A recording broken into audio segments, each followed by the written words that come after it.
En janvier 2025, Donald Trump est revenu à la Maison-Blanche.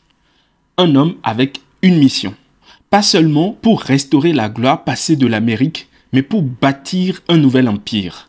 Une puissance économique capable de mettre la Chine hors d'état de nuire, et ceci alimenté par les ressources les plus convoitées au monde.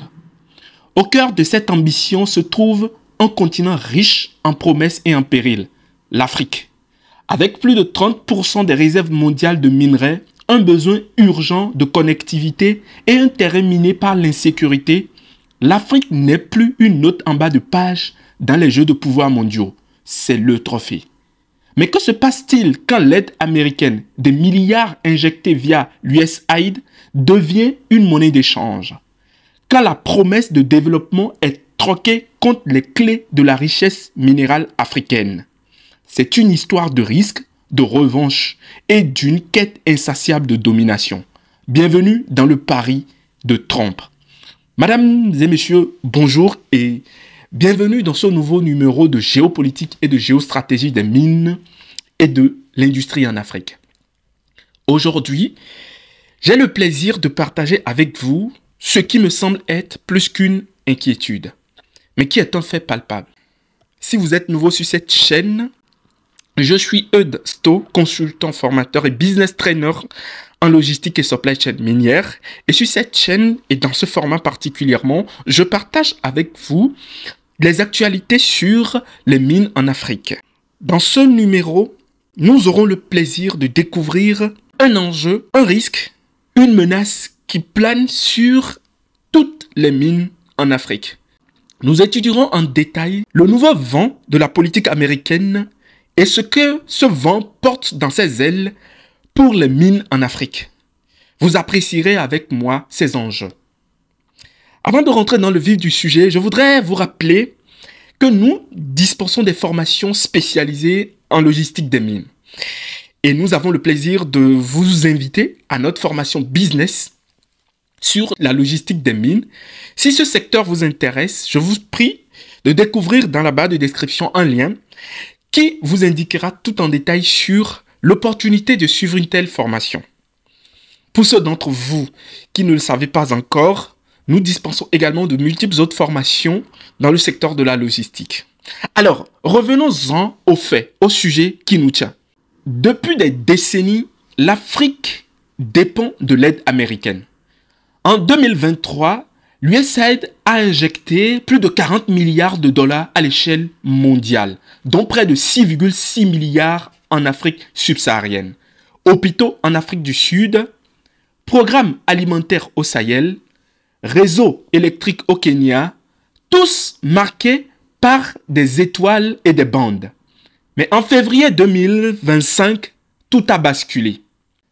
Arrivé au pouvoir en janvier 2025, Donald Trump va prendre une série de mesures, parmi lesquelles un gel de 90 jours de l'aide internationale, y compris l'USAID.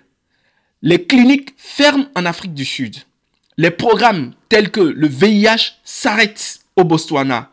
Au Mali, un projet scolaire de plusieurs millions est envolé. Le message est clair. America First signifie que l'Afrique passe en dernier, sauf si elle a quelque chose à offrir. Et c'est là que tout commence à prendre du sens pour nous. Évidemment, en ce jour, personne n'a encore entendu le président Donald Trump monter au créneau et dire que pour que l'aide américaine revienne aux États africains, qu'il faudrait échanger nos mines. Mais je pense que la chose ne se fera pas de cette manière aussi directe. Revenons d'abord dans ce qui se passe actuellement. Prenons le cas de l'Ukraine. Ce pays est en guerre avec la Russie depuis bientôt 3 ans. Et nous savons tous ce que ça représente, évidemment, sur l'échiquier international. Je suis en train d'exposer des faits. Pour le moment, je reste sur les faits. L'Ukraine a bénéficié largement du soutien des États-Unis sous l'administration de Biden. Mais une séquence choquante et plus que ahurissante est arrivée il y a quelques jours. Et c'était l'échange entre Donald Trump et le président Zelensky pour pouvoir signer un accord de paix. Donald Trump a annoncé les couleurs très tôt. Nous allons apporter la paix en Ukraine contre un deal. Il appelle ça le big deal. Pour ceux qui ne savent pas, Donald Trump, dans son état d'homme d'affaires, a un mindset qui est orienté deal. Ce n'est pas moi qui le dis. Figurez-vous que Donald Trump a coécrit un livre avec Robert Kiyosaki. Et pour ceux qui connaissent Robert Kiyosaki, c'est celui-là qui a créé le jeu qu'on appelle le Cash Flow 101. Et le but de ce jeu-là, c'est d'amener une personne lambda qui n'est rien d'autre qu'un employé à devenir riche. Donc à sortir de la rat race, à quitter l'engrenage et à devenir riche. Alors, je vous parle de ça juste pour vous indiquer le mindset de ces messieurs. Étant donné qu'ils sont orientés business et ne cherchent qu'à gagner que des big deals, parce que si vous regardez dans le jeu du cash flow et si vous lisez un peu le livre qu'ils ont écrit ensemble, vous comprendrez le principe des small deals et des big deals. C'est très pertinent en fait.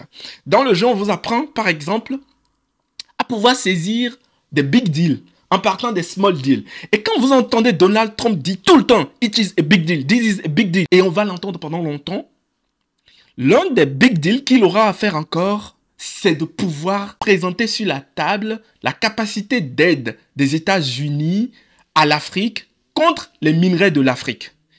En effet, l'aide américaine n'était pas de la charité, c'est un levier. Aujourd'hui, Trump voit les minerais africains comme la monnaie du futur. Tel qu'il l'a fait avec l'Ukraine en proposant un deal de paix contre les minerais, Donald Trump fera quasiment la même chose en Afrique. Du moins, c'est ce que tout laisse présager. Le deuxième enjeu, c'est celui de la connectivité à Internet. La suprématie américaine passe aussi par SpaceX et son produit Starlink, qui de plus en plus commence par être prisé des pays qui ont des difficultés d'accès à Internet. Et ce n'est pas seulement les pays qui ont des difficultés d'accès à Internet. D'ailleurs, c'est partout dans le monde parce que c'est un service qui est d'un niveau élevé. Mais ce service pourrait être bien évidemment un piège pour des pays africains. Dans le mois de février, le Niger a signé un accord avec Starlink pour déployer la constellation dans son pays. En effet, cela permettrait bien évidemment à la population nigérienne de pouvoir avoir accès à la connectivité Internet n'importe où dans le pays. La chose vue dans un angle basique est une réponse à un besoin précis. Mais vue dans un angle géopolitique et géostratégique, nous trouvons personnellement et moi particulièrement que cela peut sembler être une erreur stratégique de la part du Niger. En effet, Elon Musk s'est précipité pour proposer les services de Starlink à l'Ukraine pendant que la guerre venait de démarrer. Il l'a fait spontanément dans une mesure de tester, la fiabilité de son produit et de démontrer le niveau stratégique de son produit au monde entier, ce qui a été quand même un succès. En Afrique du Sud, les Sud-Africains ont posé un veto contre l'offre, demandant à ce qu'ils puissent prendre 30% des parts dans la société, ce qui n'était pas du tout du goût de l'homme le plus riche de la planète et qui s'est vu refuser donc l'accès en commercialisation de Starlink en Afrique du Sud. Cela a été quelque chose qui a beaucoup exaspéré Elon Musk, qui bien évidemment a tweeté comme d'habitude. Il a publié sur X un certain nombre d'allégations contre le président Cyril Ramaphosa. Et d'ailleurs, le président Trump n'a pas hésité à dénoncer entre griffes un certain nombre de faits qui seraient des faits d'expropriation et injustes de la part des autorités sud-africaines. Tout ça juste après le refus de l'Afrique du Sud de laisser entrer Starlink sans prendre 30% des parts. Analysons très bien la situation.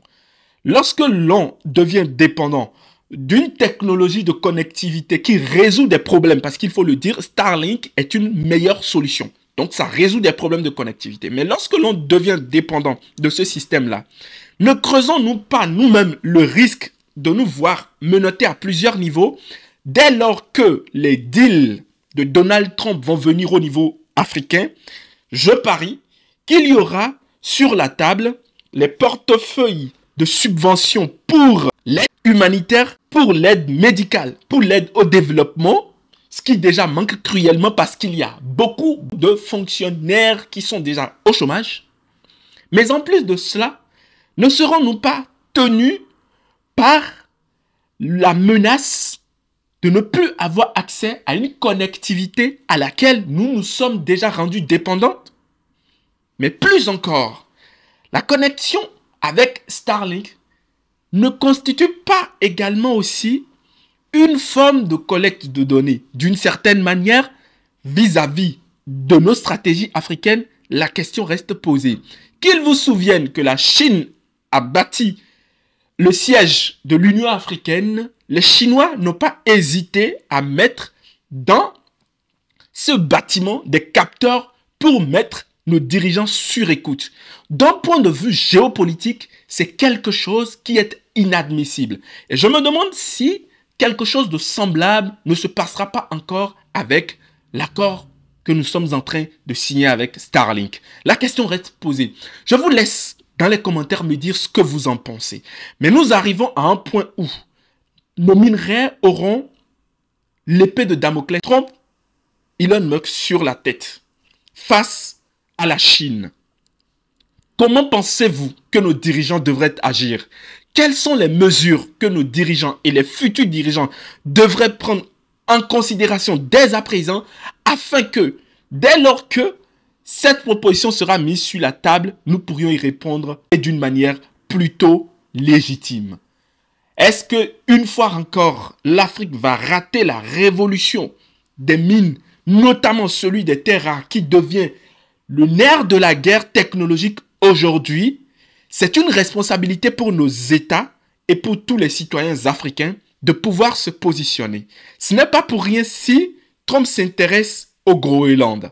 Il l'a dit parce que c'est une partie du monde qui est également très riche en minerais. Ce n'est pas pour rien que Donald Trump a décidé de manière très provocatrice de demander au Canada de rentrer dans la fédération américaine parce que le Canada est un réservoir de minerais. Ce n'est pas pour rien que Donald Trump a rebaptisé géostratégiquement le golfe de Mexique en l'appelant le golfe de l'Amérique.